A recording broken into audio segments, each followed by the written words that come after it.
Depuis Montréal, ça va causer.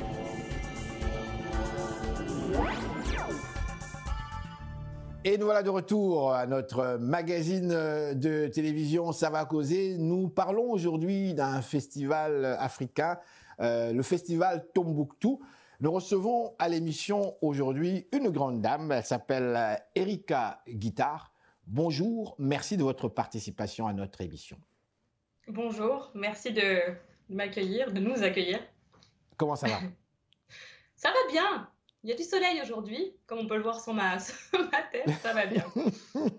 Ah ouais. Le festival Tombouctou, vous êtes en fait l'une des personnes ciblées durant ce festival qui nous présentait votre travail.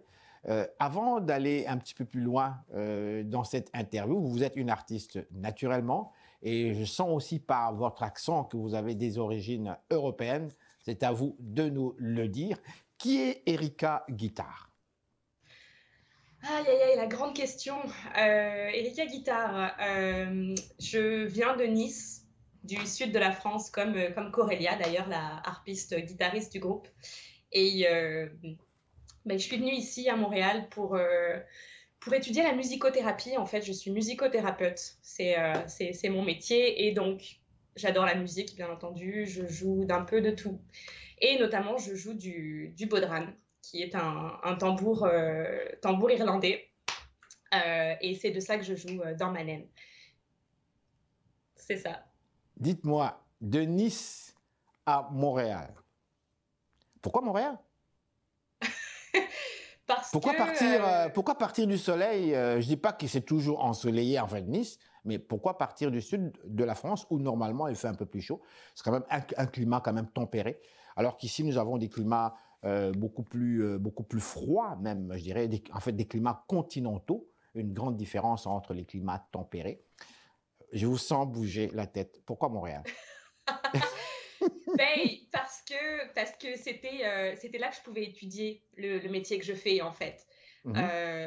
Et puis, j'avais ouï dire que les Québécois étaient particulièrement sympathiques. Et la multiculturalité aussi. Oui dire, comment ça? J'aime bien ces dire. Oui dire, ça veut dire que les Québécois en Europe, et particulièrement en fait Nice, sont très appréciés, sont très aimés. Puisque les gens disent ça. Ils ont cette réputation, ça oui. C'est sûr. Et puis ça se vérifie. Ça se vérifie, ça fait 4 ans que je suis là, 4 ans et demi. Et je suis enchantée d'être là et je ne bouge plus. Vous avez adopté le Québec. Vous avez adopté le Québec. Et la neige et tout ça, oui. Est-ce que ce n'est pas le coronavirus qui vous retient ici, non? Ça m'empêche de voyager, oui, mais il y a plus que ça quand même. Ouais. Erika Guitare, c'est un plaisir de vous rencontrer, de parler avec vous. Le festival Tombouctou, pourquoi ce festival? Quel est l'intérêt de ce festival? Je le souligne, qui est un festival quand même africain. Oui, je pense que c'est vrai qu'on ne s'était pas trop tourné vers ce genre de festival quand on a commencé avec Manem. Et puis, je vous avoue que moi, j'ai été très touchée, par exemple, d'être contactée par... on a envoyé un dossier et tout ça, mais d'avoir l'opportunité de participer aux Nuits d'Afrique et notamment au Silidor, qui est le tremplin sous-jacent. Oui. Et c'est vrai que ça nous a ouvert une petite porte dans la tête. On s'est dit, c'est vrai qu'on fait des musiques, de partout, on chante dans plein de langues différentes. Et c'est vrai qu'une de nos idées dans le groupe, c'est quand même cette diversité-là qu'on veut mettre à l'honneur aussi. Et pourquoi pas le festival de Tombouctou aussi? Pourquoi pas? C'est vraiment un honneur que de pouvoir jouer dans un festival du genre, vraiment. Et justement, vous avez primé quand même si vous n'avez pas gagné, mais vous étiez pratiquement, je veux dire, finaliste, semi-finaliste. Qu'est-ce qui explique plutôt l'intérêt du public? Parce que vous l'avez vu, vous avez eu l'occasion de le sentir sur place. Qu'est-ce qui explique cet intérêt, selon vous? Ça, c'est une bonne question. Il y a plusieurs choses. Je pense que on a une certaine variété dans les musiques, les chansons qu'on joue, les danses en fait, parce que ce sont majoritairement des danses que l'on interprète. Il y a des choses très, très, très dynamiques, il y a des choses plus souples, plus douces, il y a des valses. Et je pense que tout le monde s'y retrouve un petit peu dans ces différents morceaux qu'on interprète. Il y a de ça. Et je vous avouerai que je pense qu'il y a un petit côté... on est un groupe de femmes, Je pense Oui. que c'est sympathique. Je pense que c'est peut-être moins commun, un groupe Oh, d'instrumentistes femme. chanteuses. Oui. Ouais, Femme. pas Oui. moins les rues, donc je pense qu'il y a de ça aussi. Ouais. C'est pas un petit peu sexiste, non? Non, je pense que c'est sincère. Je pense que, ouais, on est une époque où, vous savez, on est ce courant du féminisme tout ça, et puis il faut représenter la femme davantage. Donc, alors d'ailleurs, je tiens à dire que Oui. manen, dans certaines langues, veut dire homme. Ah, Quand vous le tiens. traduisez en je sais plus quelle langue. Et ça, on l'a pris en considération. On s'est dit, bah, c'est bien, on a un petit peu d'hommes en nous, quand même, dans le nom du groupe. Ils sont là. Si vous voulez bien, on va présenter à notre public maintenant un extrait de votre travail. Alors, qu'est-ce que vous nous présentez aujourd'hui?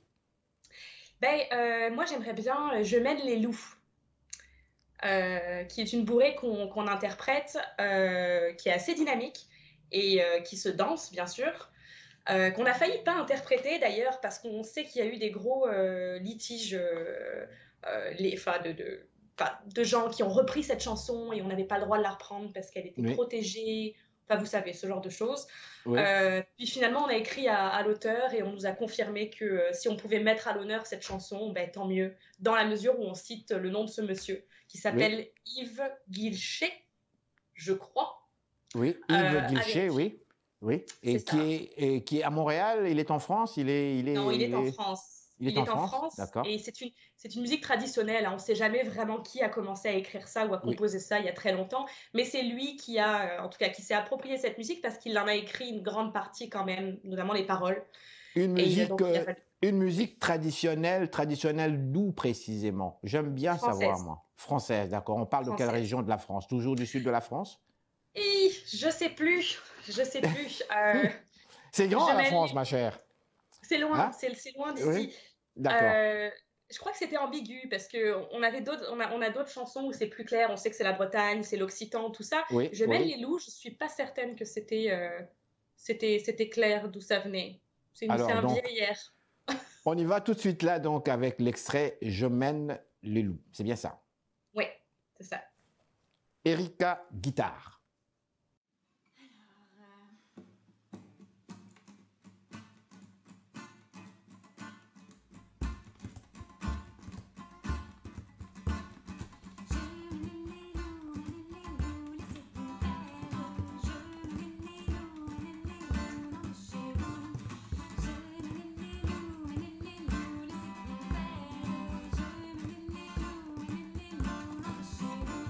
Je n'oublierai pas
Alors, Erika Guittard, vous êtes, je le souligne, vous êtes originaire de France, du sud de la France, montréalaise quelque part quand même depuis depuis quelques années.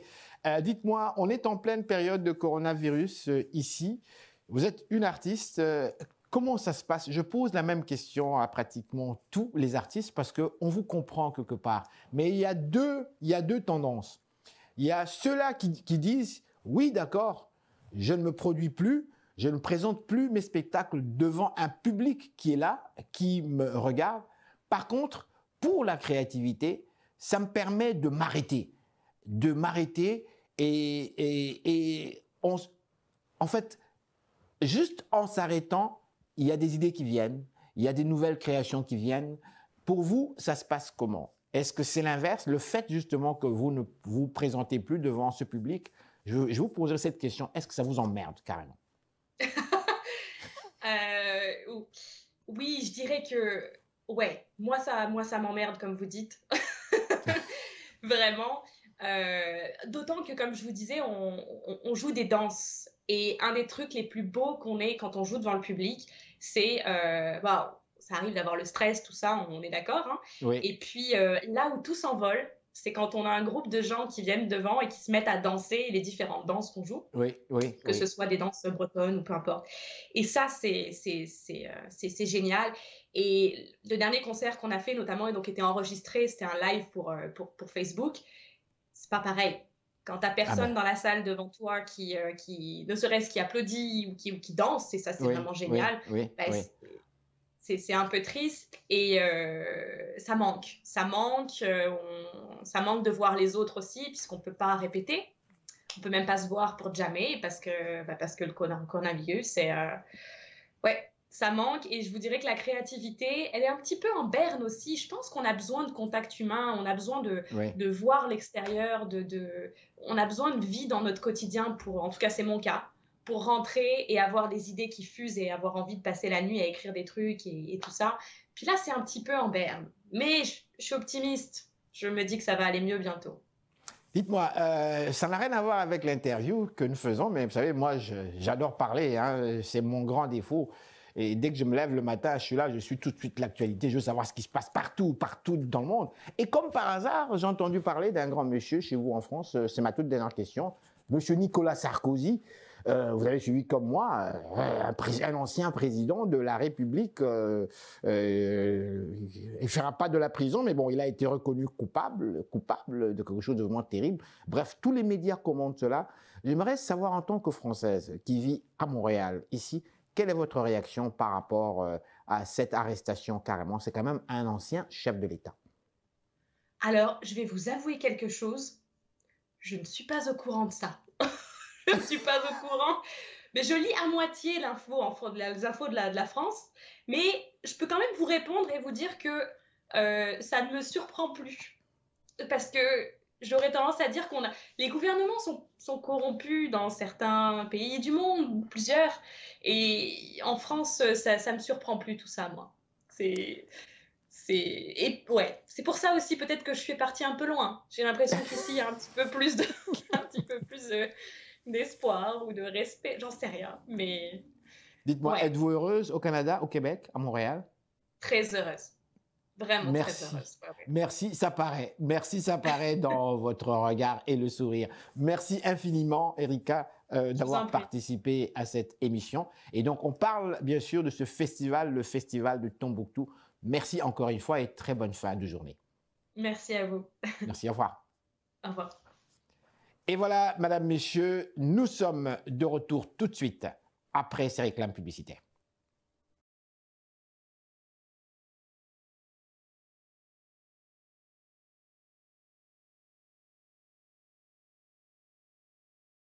Madame, Monsieur, bonsoir. Ici Henri Ngaka. Ne ratez surtout pas nos prochaines émissions présentées à ICI Télévision depuis Montréal. Ça va causer.